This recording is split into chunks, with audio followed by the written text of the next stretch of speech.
จดหมายใครใครส่งถึงเธอหลอกซ่อนเร้นเห็นฉันเป็นคนเซ่อรักเธอรองเธอจนละไม่เจียมเนียมอายได้อ่านจดหมายใจหายระกำสุดชอกช้ำเพราะผู้หญิงหลายใจเห็นละจะเชื่อเห็นจะเชื่อไม่ได้เธอจะหลายใจรักผู้ชายหลายคนอุตส่าห์จองอุตส่าห์มองน้องตั้งแต่น้อยฝ่าลงคอยเกินละเพอจนกลืนคราวกลืนน้ำช้ำติดข้อปีปนรักชายหลายคนโหประมาณนี้นะรักจนรวมตนจนเจ็บจริงหัวใจไกลใจยิงนิ่งลึกไหลวนสิ้นเหตุผลเพราะฉันจนละใช่ไหมเจ้าคิดดีละหรือที่มีแฟนใหม่น้ำตาของใครระวังอย่าให้ต้องไหลเชี่ยวนี่ก็เพลงนะครับของชายเมืองสิงห์นะครับถ้าว่ามันเป็นต้นฉบับผมจะเปิดจนจบเนี่ยพอดีไม่ได้ตั้งไว้หลายเพลงเนี่ยอันนี้เป็นเพลงที่แก่แล้วนะครับก็เลยเสียงมาเหมือนเก่าเหมือนกับ2เพลงแรกนี่คือต้นฉบับนะฮะแต่น้ำนิ่งไหลลึกนี่ไม่ใช่นะก่อนที่จะไปถึงอภิสิทธิ์เวชชาชีวะจะไปถึงพรรคกล้าทำพรรคภูมิใจไทยนะเราก็มาดูพรรคนะครับพรรคสีแดงให้ก่อนพรรคสีแดงนี่ก็เหมือนกับพรรคเพื่อไทยเนี่ยสถานการณ์ก่อนหน้านั้นเหมือนกับอย่างก็ลิเวอร์พูลเลยหงแดงการ 4-5 เม็ดลดน้องการลดแต่คืนนี้มาพอข่าวเอาชนะราชันชุดข่าวเรียลมาดริดนี่เนาะนะฮะ1-0โอ้ปิกมาใหม่แล้วเนอะก็เปรียบเสมือนสถานการณ์ของพรรคสีแดงที่เปลี่ยนทายนะครับเปลี่ยนทายก็ถ้าอู้ตามความซับไม่ใช่ว่าผมเป็นคนเสื้อแดงแล้วจะไปเชียร์พรรคเพื่อไทยนะมาสำรวจตรวจสอบครับพรรคการเมืองทุกพรรคที่เหลือนะครับอยู่ในสารระบบในประเทศไทยประเดี๋ยวนะครับมันมีพรรคไหนที่จะดีที่สุดไปกว่าพรรคเพื่อไทยนี่อู้ด้วยความสัตย์จริงอันใดที่บดีผมก็ได้นะครับเพราะผมมาเคยรับหูรับตาเชียร์นะมาเคยรับหูรับตาเชียร์บัดดีผมก็ว่าบัดดีนะดีผมก็ว่าดีแต่มาพิจารณาโดยนะครับเขาจะทั่วแล้วดีที่สุดละสารตะละนะครับมันเหลือพรรคเพื่อไทยพวกเดียวที่เล่นการเมืองค่อนข้างที่จะสร้างสรรค์และก็ทำเพื่อประชาชนนักกว่าพรรคอื่นนะฮะขอบคุณแดงนิรนามติดตามรับฟังอยู่ครับขอบคุณอาจารย์จุมพลเนอร์นะครับเดี๋ยวจะได้ไล่เปิดเพลงให้ฟังหลายคนหลายท่านก็แสดงตัวมาเนอนะครับทางไลน์ก็ได้นะครับมาดูพรรคสีแดงครับจับตำแหน่งแจกตำแหน่งกวนบ้านใหญ่สกัดเลือดไหลพี่น้องสกัดเลือดไหลพี่น้องมันจะเหมือนกับอภิสิทธิ์ตั้งคนใหม่เข้ามาคนเก่าออกนะล่าสุดนี่ชุดเฉลิมชัยไปยุบบุตรนะฮะนะครับบัจเจว่าอภิสิทธิ์จะเข้ามาแล้วจะราบรื่นบัจเจครับนะเดี๋ยวเขาก็มาอู้ว่าของคุณอภิสิทธิ์เพิ่งเข้ามานะมันจะเป็นจะได้ต่อครับจะเหลือน้อยเหลือเก่าผมว่าเหลือน้อยเหลือเก่าครับ1,000,000%เลยจะเหลือน้อยเหลือเก่าถึงแม้ในพื้นที่ภาคใต้อาจจะได้ขึ้นมาบางส่วนเนาะในภาคกลางแล้วก็ในกรุงเทพอาจจะได้มานะแต่มันจะไม่ได้เท่าเดิมครับจะเหลือต่ำ10ดูนะครับเชื่อนะต่ำ25เนี่ยแล้วมี23 25เนาะจาก52เหลือ25นะแหมกำลังพิสิทธิ์เข้ามานี่อาจจะเหลือสัก18-19คนก็ได้นะฮะแต่มาดูพรรคสีแดงเขาก่อนสกัดเลือดไหลครับแต่ก่อนนี้มีดเข้ามือเขาบ่มีเนาะยาแผลแดงก็บ่มียาแอลกอฮอล์บ่มีสักอย่างมีก็แง่หางวายแง่หางวายหรือว่าแง่สาบเสือนี่นะที่จริงแง่สาบเสือมีอย่างนะแง่สาบเสือแง่สาบแห้งเนาะแง่สาบเสือคือแง่หางวายแง่เมืองวายเอาไปซ่อนเหล้าเถื่อนเท่านี้นะมันมีหลายชนิดไม่มีหลายชนิดใบน้อยก็มีใบใหญ่ก็มีที่ดีที่สุดก็คือใบที่มันใหญ่ๆใบเขียวๆนะครับนะครับอันนั้น เอาไว้ใจอุดเลือดดังก็ดีใส่แผ่สดก็ดีนะครับพรรคเพื่อไทยจำเป็นต้องไปปิกไปใจแง่ห่างวายนักเพราะว่ามันเป็นสมุนไพรที่บ่มีผลข้างเคียงใจแล้วบ่มีผลข้างเคียงจะไปแหะป่าวิดป่าสะป่าเนี่ยนะครับไปแหะบวกนะครับปีงนักนี่เกียมไปนะครับถ้าเขามียาคืนเขาก็ใจยาคืนแต่ยาคืนมาได้ครับพ่อเพื่อขางแม่เพื่อขางเพื่อจะเอาไว้สูบเขาก็ใจแง่ห่างวายนะตัดเด็ดมานะครับหูดมามันตึงมาชิบหายมันตึงมีเลือกขี้ตือนะฮะเอามาอยู่ในสักน้ำคู่สักเกลือน้ำคู่ยำแล้วเอาทาหน้าแข้งหัวเข่าที่สมาร์ททาตีนหัวเข่าทามือนะครับแหะป่าไปนะครับปีงมาถึงปุ๊บมันล่นปิกเลยอะปีงมาถึงปุ๊บมันล่นปิกมันเหม็นนะครับมันเหม็นแต่ถ้ามันเข้าตองเข้าไปเข้าสมาร์ทเข้าตั้งก้นก็ดีก็ใจก็ตามแต่นะตั้งแน่ก็ดีนะอันนั้นตั้งใจขี้ยาคืนเขาเนี่ยเอาจู้ครับที่สะดือเนี่ยมันออกมารั่วมาดูครับพี่น้องนะครับในการเลือกตั้งครั้งใหม่ที่คาดว่าจะเกิดขึ้นในช่วงต้นปี 2569 นี้นะครับหันได้ชัดว่านักการเมืองสายอนุรักษ์นิยมหรือว่าอู้ฮือแคบและก็ชัดลงไปก็คือสายลุงตู่ลุงป้อมที่เคยเป็นนั่งร้านฮือกับคสช.ได้จักแถวเข้าพรรคภูมิใจไทยของไอ้อนุทินชาญวีรกูลเป็นที่เรียบร้อยจนทำให้เกิดภาพว่าพรรคภูมิใจตายหรือว่าพรรคกุ้มใจตายนะครับจะได้เป็นรัฐบาลหลังจากเลือกตั้งค่อนข้างจะสูงอันนั้นยิ่งเป็นแรงดึงดูดบรรดาบ้านใหญ่บ้านน้อยคือเข้าไปตามมาสมทบพี่น้องคนนะครับคนตกขี้มูไหลคนจันไรไม่ปะกันนี่นะครับพี่น้องบ่เว้นแม้แต่กลุ่มสสพรรคเพื่อไทยนะครับก็ขยับขยายย้ายเข้าพรรคภูมิใจไทยตัวโดยกลุ่มแรกก็คือของไอ้ศักดาวิเชียรศิลป์นะครับซึ่งปัจจุบันมันเป็นรัฐมนตรีช่วยว่าการกระทรวงมหาดไทยนะครับอดีตสสกาญจนบุรีนะครับมันเป็นอดีตที่บดีตัวนั้นนะครับเนี่ยนะ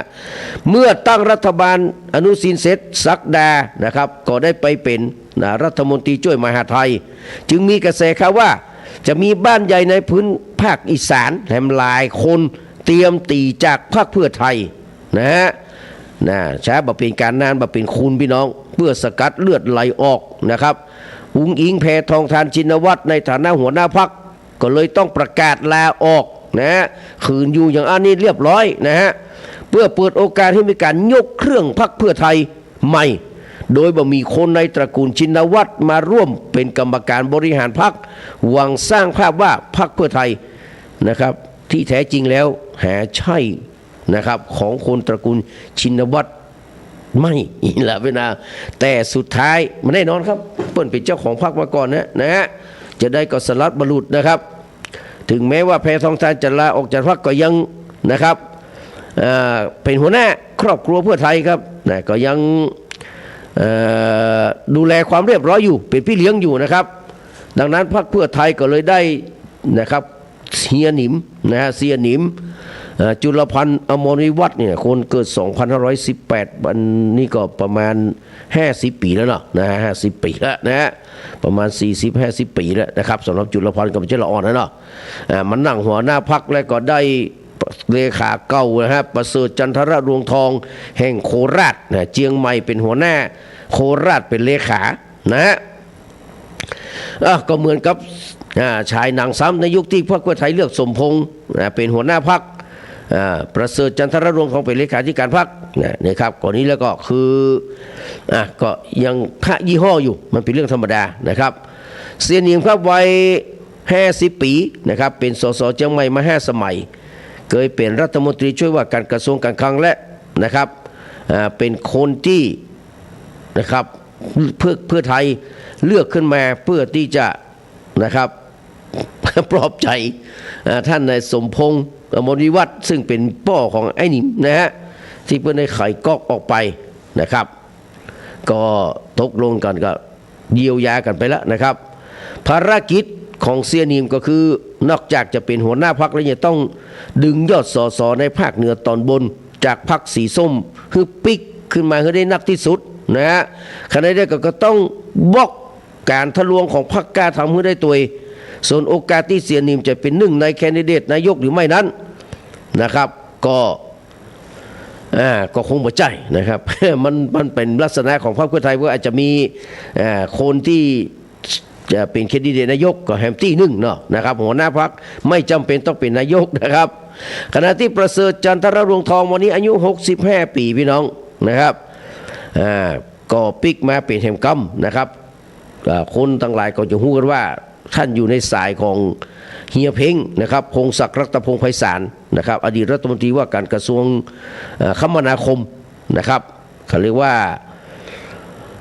ถึงแม้จะวางมือไปแล้วเนาะแต่แววว่าเฮียเพ้งนะครับได้2 คนเนี่ยครับคือสุริยะกับสมศักดิ์ เทพสุทินนะครับห้องตัวปิกขึ้นมานะถูกดึงมาจากคานขึ้นคานแล้วก็มาเซาะแฮมใหม่นะครับมาเซาะมาเป็นหัวใจ ธรรมดาครับถ้ามันมีหัวใจเนี่ยสบอยู่เนี่ยนะครับก็พักแก้ทำเนาะ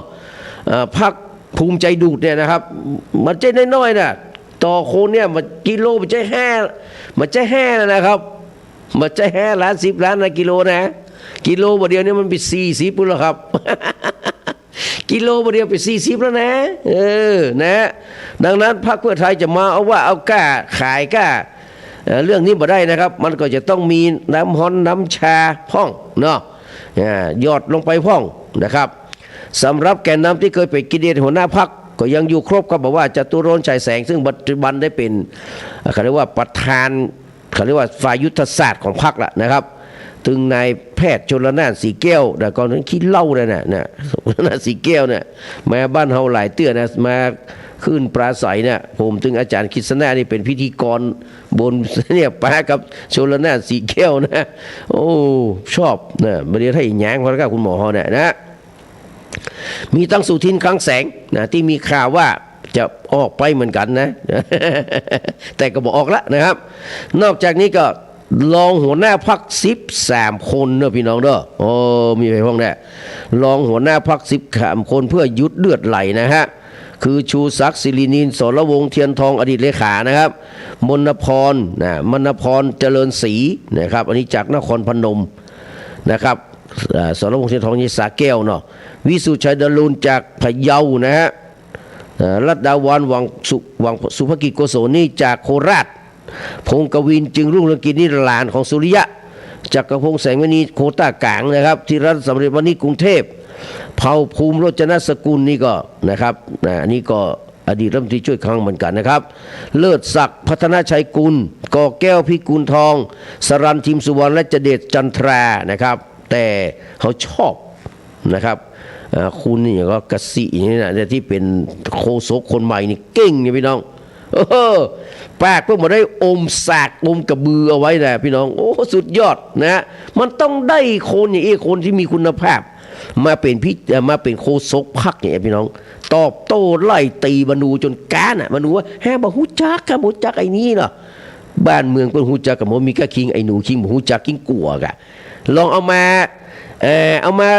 ผมให้มันดีเบตเนาะเอาอนุทินเลยมาดีเบตกับโฆษกพรรคเพื่อไทยว่าอนุทินการ1,000,000%ง่าวกว่าแน่นอน1,000,000%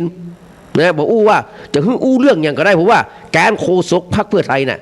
หัวหน้าพรรคภูมิใจไทยเนี่ยนะครับเอามาคือตากุคนเลย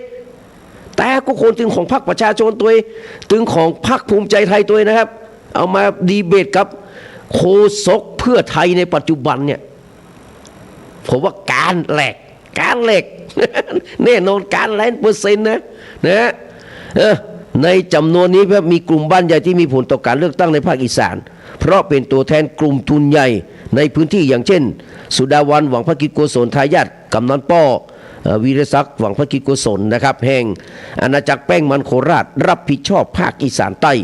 ดูแลจังหวัดนครราชสีมาอำนาจเจริญยโสธรอุบลศรีสะเกษสุรินทร์และชัยภูมินะส่วนมณพรนะครับ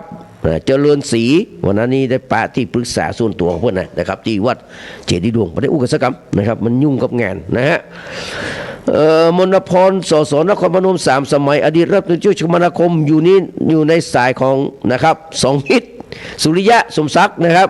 จะรับผิดชอบพื้นที่ตอนกลางอีสานตอนกลางบอกว่าจะเป็นมหาสารคามกาฬสินธุ์ร้อยเอ็ดสกลนครนครพนมและมุกดาหารส่วนไอ้ป๊อกนะสสป๊อกนะครับเลิศศักดิ์พัฒนาชัยกุลสสเลย2 สมัยเจ้าของทีมสโมสรฟุตบอลเมืองเลยยูไนเต็ดนะครับดาวรุ่งพุ่งแรงรับผิดชอบภาคอีสานเหนือเนอะนี่ใจถึงพึ่งได้คนหนึ่งนะฮะติดริมโขงตั้งแต่จังหวัดเลยขอนแก่นหนองบัวลำพูอุดรหนองคายและบึงกาฬขณะที่รองเลขาธิการพรรคก็มีนะครับอาจารย์หญิงนะครับลินทิพรนะวรินทร์วัชรโรจน์แน่นะครับนี่ก็เป็นคนใกล้ชิดของหมอมิงนะครับพรหมินทร์เลิศสุริเดชแล้วก็มีจิรวัตรสิริพานิชอันนี้ลูกของหัวเขียงท่านประยุทธ์สิริพานิชมือกฎหมายนะก่อนจบม.6 แต่ว่าประเด็นเรียนหนังสือได้จบปริญญาโทแล้วนะแล้วก็ชนินรุ่งธนเกียรตินะครับอันนี้ก็อู้เก่งเนาะลูกของเกษมรุ่งธนเกียรติและปิยรัตน์ติยไพรัตน์อันนี้เป็นลูกสาวยุทธตู้เย็น ท่านยงยุทธติยไพรัตน์นะ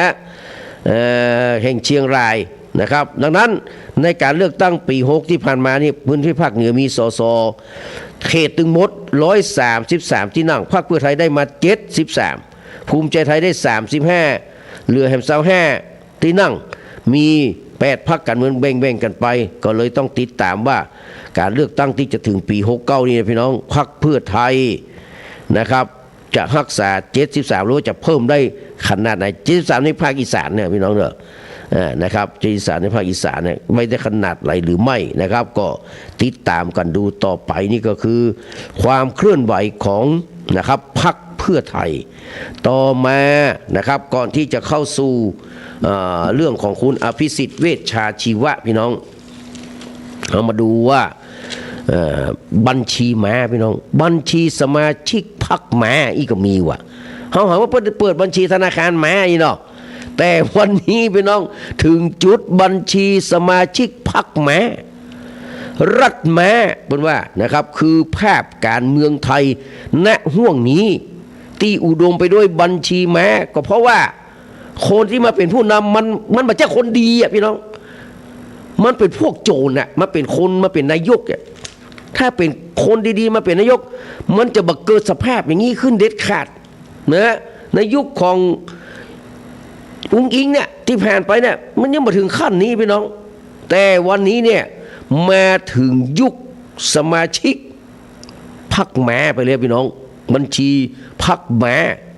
นะดังนั้นนะครับมันอุดมไปด้วยบัญชีม้าของโจรสแกมเมอร์แก๊งคอลเซ็นเตอร์กวนพนันออนไลน์มูลนิธิม้าที่แฝงอยู่ภายใต้อินฟลูเอนเซอร์คนดังใหญ่กันเนี่ยนะครับพี่น้อง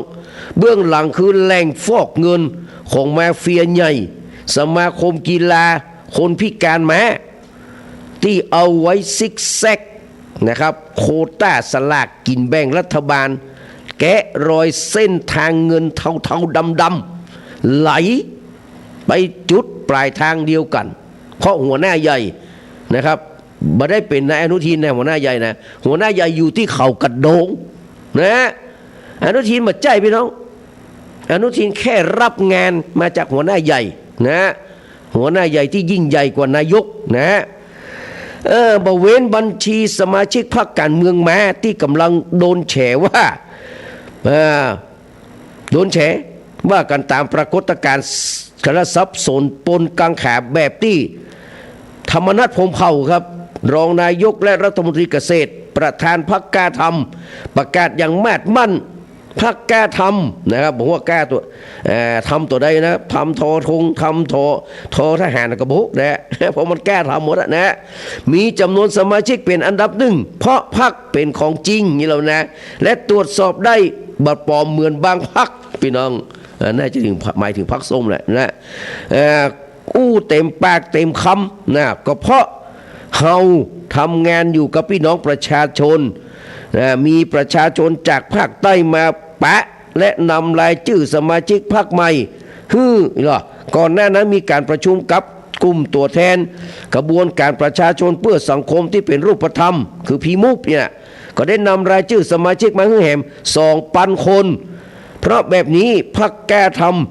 จึงได้มีสมาชิกเพิ่มนักขึ้นพี่น้องกำลังอู้จะดี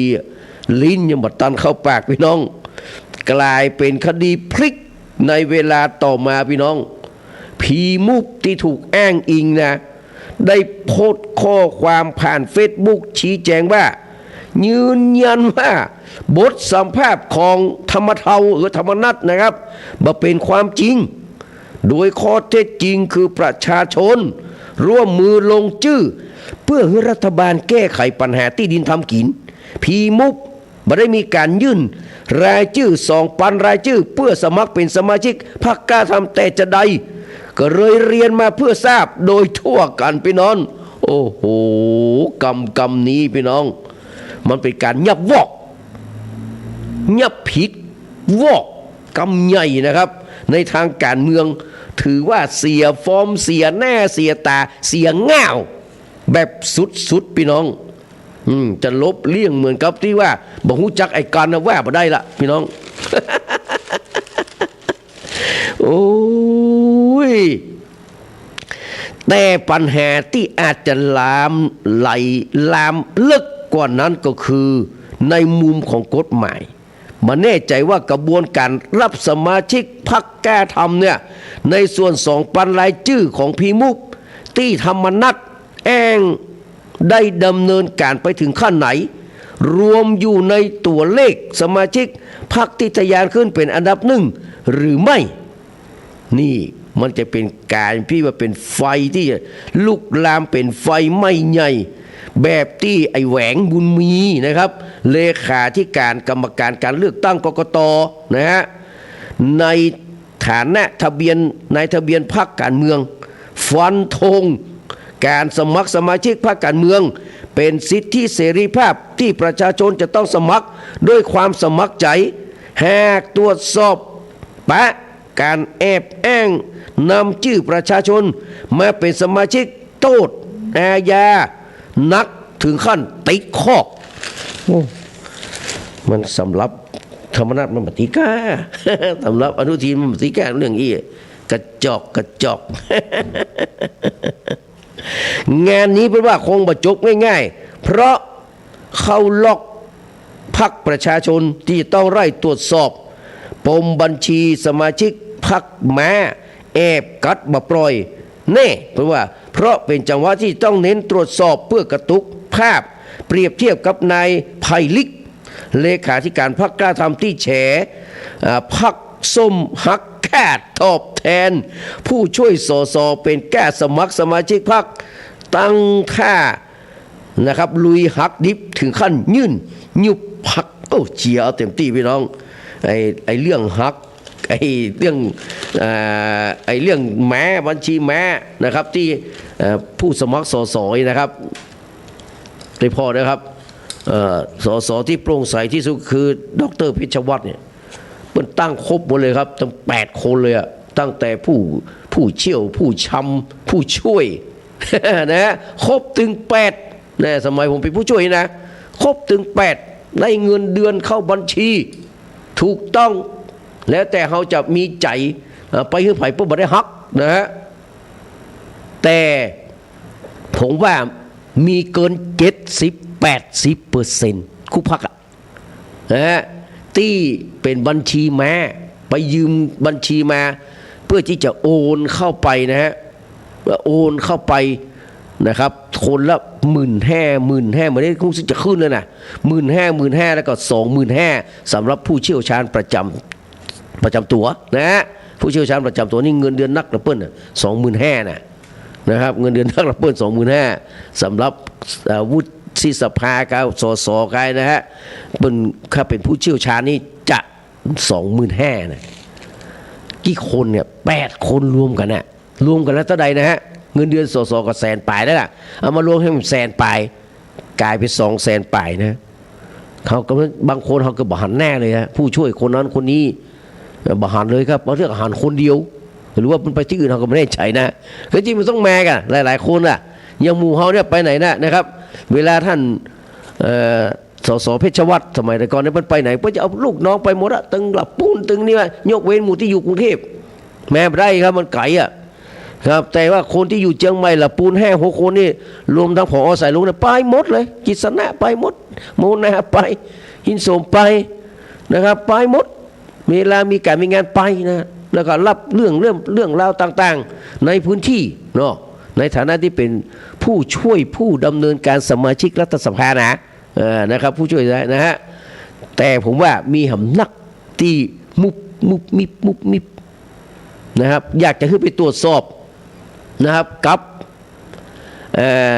เขาเรียกว่าอย่างก็ของสุโขทัยธรรมาธิราชของที่เปิ้ลอันนี้นะครับที่เปิ้ลอันนี้ที่เปิ้ลไปอบรมกันนะครับที่ไปอบรมกันอบรมผู้ช่วยนะครับผู้เชี่ยวชาญผู้ชำนาญการอย่างต่างๆเนี่ยเขาที่สถาบันพระปกเกล้า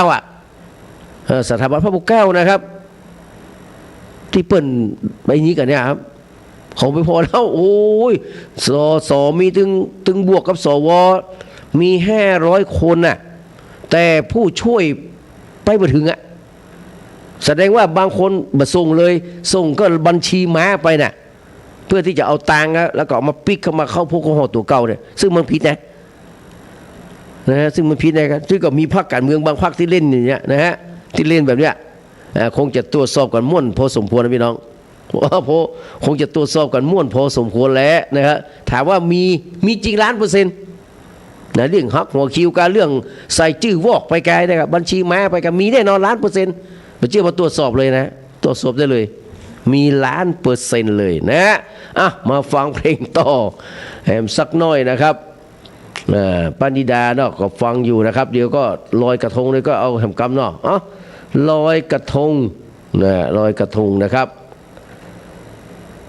เขามาฟังสนุกก็ลอยกระทงของสุนทราภรณ์แล้วก็ลอยกระทงอธิษฐานรักลอยกระทงนะครับเดี๋ยวเขาก็มาเพลงที่เพิ่นขอไว้นะครับมีเห็นหลายเพลงอยู่นะครับเดี๋ยวจัดฮือเนอบอกว่าแดงกัดก้อมเป็นจะใดเนี่ยนะครับแดงกัดก้อมบอกรู้สึกว่าบ่สบายนะหายเซฟหายซอยไปเลยแดงกัดก้อมแล้วก็ในอันนั้นก็หายเซฟไปเลยในเฟซอะไรอย่างหูเปิ้นสบายดีหรือยังมาแน่ใจใครก็ช่วยส่งข่าวด้วยนะครับฟังเพลงลอยกระทงสักหน่อยเอาใจป้านิดาเด้อ